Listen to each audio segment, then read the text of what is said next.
Alright, hello everyone. This is Fed League Flash. We are reviewing the first three games that were played Sunday afternoon. Work restrictions, gotta kind of do this pre-recorded style.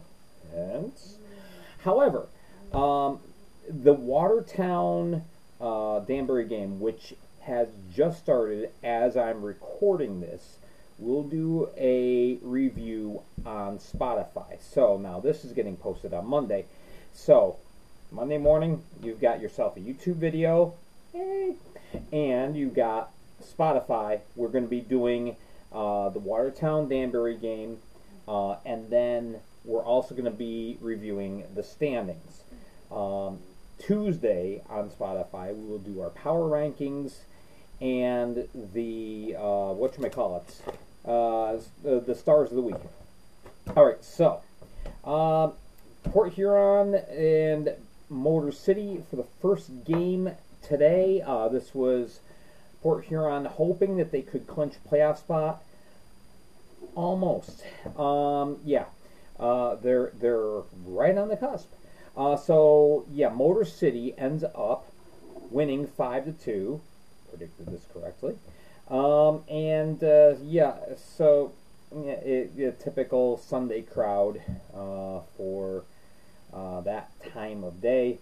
But anyway, all three games this weekend between these two teams started the same way. One team got the early jump, and then the other team kind of took control. And this was the same. Port Huron looked really good in the first period, despite getting outshot. Goals by Evan Foley and by Mitch Jones. Foley's goal was on the power play. So, early on, it's 2-0 Port Huron. Tucker Tynan's making all the saves. Babin, he looked okay, but he didn't look like his usual self. Maybe he was tired from getting in late from his brief call up to Kalamazoo. I'm not sure. But anyway, he settled down afterwards, as did the rest of the team. Motor City just took control. The second period was all Motor City. Goals by Gaudet at 2:10. TJ Delaney, he scores his first at 3:59. And then Avery Smith, the newcomer, he gets on the board. I believe that's his first pro goal. Congratulations, Avery. And so that's a 10:17. And then at 11:33, TJ Delaney scores again. So it's 4-2 Motor City after 2. And now Motor City had a slight edge in shots. It was 25-22. But Motor City was just getting all the opportunities. And Tynan, kind of a rough night for him tonight. In the third period, TJ Delaney ends up with the hat trick at 6:06. And that was it. So you have a 5-2 victory for Motor City, who improves to 29-16-4. Port Huron falling to 22-19-6. Now, because of this game, which we'll talk about in a bit, Baton Rouge losing and Blue Ridge being idle, Port Huron's magic number, which started off the night at 2, is now 1. Right now, Blue Ridge moved into the position of being the team that kind of controls the flow of points. So, for this game, we had Mitch Jones with a goal. We had Austin Federley had 2 assists for the Prowlers, who just weren't able to get anything past Babin after in the last 40. Delaney with the hat trick. Avery Smith, not only a goal, but also an assist. And Babin stopped 33 of 35 for the night. That's win 18 on the season for him. And there we go. All right, then Binghamton, they've been scoring a lot lately. They went into this game on a 19-goal bender, or heater, rather. Yeah, not a bender. Bender's bad. Heater, good. Okay. So 19 goals in a row that Binghamton has scored. They'd end up making it 27 before Elmira salvaged something. And there we go. So Binghamton in the first period, Scott Remekers, who just joined the team, last week from college. He ends up getting his first pro goal.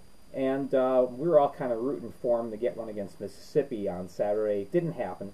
But, yeah, he gets the opening goal for today. Excuse me. Well, now it was... You're watching this on Monday, so it's yesterday. I know, I'm confused too. Okay, Dan Weber scores at 3:29. And Colin Fitzgerald on a nifty deke at 15:54. I can't talk today. He puts Binghamton up 3-0. At the end of the first period, Sammy Bernard goes out. Beginning of the second, it is Sam Levecchi. I was not watching this part of the game because I had some personal business I had to take care of. So I don't know if Bernard was hurt. Hopefully not, because McClendon's already out hurt. And if you lose Bernard too, it's going to be pretty rough. But anyway, Levecchi comes in, and he was the goaltender for the River Sharks the rest of the way out. In the second, goals by Austin Thompson, who has been absolutely lights out for the Black Bears. He scores.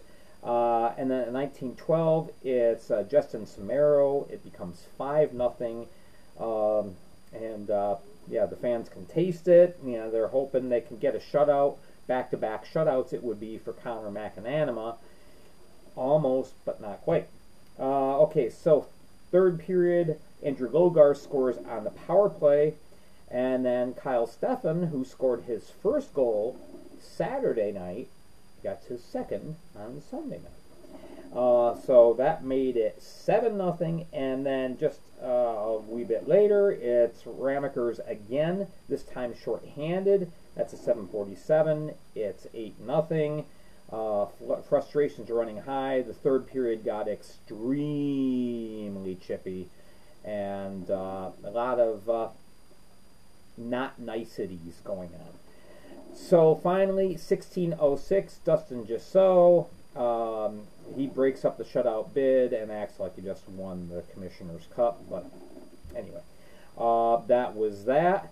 The shutout's gone, but it was actually for McAnanima, for his starts, it was the end of just shy of 8 periods of shutout hockey. So, yeah, he settles for the one getting by him, and it's 8-1 Binghamton. Elmira, they had every chance in the world to gain some ground on the Watertown Wolves, and just couldn't do it. 0 points for the weekend. They are 19-30-0, and now there should be some real concern in Elmira, because this weekend did not go according to plan. Gisso with the power play goal. Bernard, in his time, he ended up being the goalie of record, 11 of 14 in 1955 played. Levecchi stopped 26 in 39-47. For Binghamton, Ramekers with the 2 goals. Gavin Yates had 3 assists, and Connor McAnanima 26 saves and 27 opportunities. Binghamton improving to 32-6-7, and their magic number for clinching division is now reduced to 5. Crowd of 3409 on hand for that game. Binghamton was not the only team to score 8 goals tonight. So did Columbus, as they doubled up the Baton Rouge Zydeco. Zydeco put up a good fight on Saturday night. I think they just kind of ran out of gas, because for a while this game was interesting as well. It starts off Columbus on top, goals by Carter Shankaruk and Justin McDonald, of course. So after one, well, we're not quite to the end of the first period. It's 2-0, but then right before the period expired, Baton Rouge gets on the board, Tyler Larwood scoring. Shots were 22-9 in that first period in favor of the River Sharks. In the second, J-Mac, he tries to get the Columbus River Dragons back up. He scores 4:17. But then it's Scott Sharrock answering at 8:26.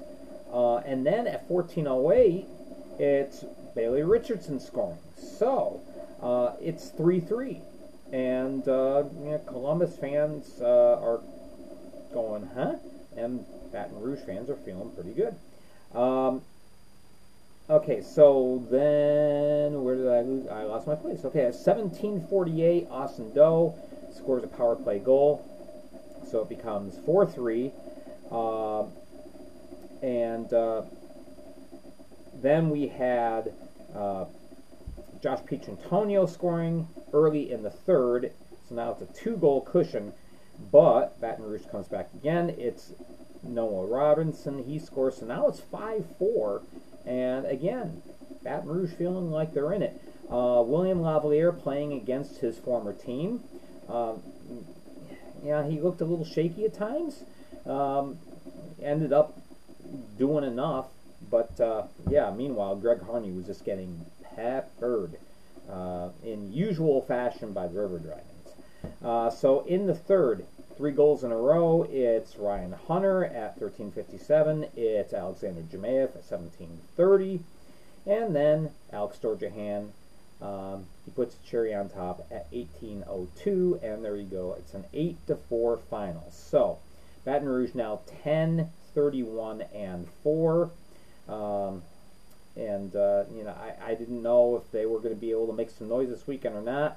It's tough when you're taking on Columbus. Columbus, of course, having an epic year, 37-4-3 now. And if it weren't for the fact that Carolina was in the same division, they'd be running away with things. But they still have 15 points before they can clinch the division. As of right now, it's 15 points for their magic number. So, yeah, Lavalier saves 18-22. No big deal for J-Mac. Just 2 goals and 3 assists on the night. And, yeah, so he solidifies his hold on the the future awarding of the Ahmed Mahfouz Award for leading scorer. And Ryan Hunter has a goal and 2 assists. Meanwhile, Richardson and Noah Robinson both had a goal and an assist for the Zydeco. And Harney, 46 saves. That's a lot. Unfortunately, 8 got by him. So, what are you going to do? All right, so that is our wrap-up of the early games. Again, later on, go to Spotify. You can hear the wrap-up of the Danbury-Watertown game, which is going to be really pivotal now. I mean, if Watertown ends up winning this game, 1-point difference between Elmira and Watertown. So, it will be interesting. All right. Thank you so much for watching. Make sure you hit like and subscribe. Make sure to follow me on Spotify. If you don't have Spotify, download it. It's free to use. It's a free download. And there's all sorts of great podcasts on there. So definitely worth listening to. All right. Thank you so much for tuning in. I'm Gary Ryan for the Fed League Flash. Have a great week ahead.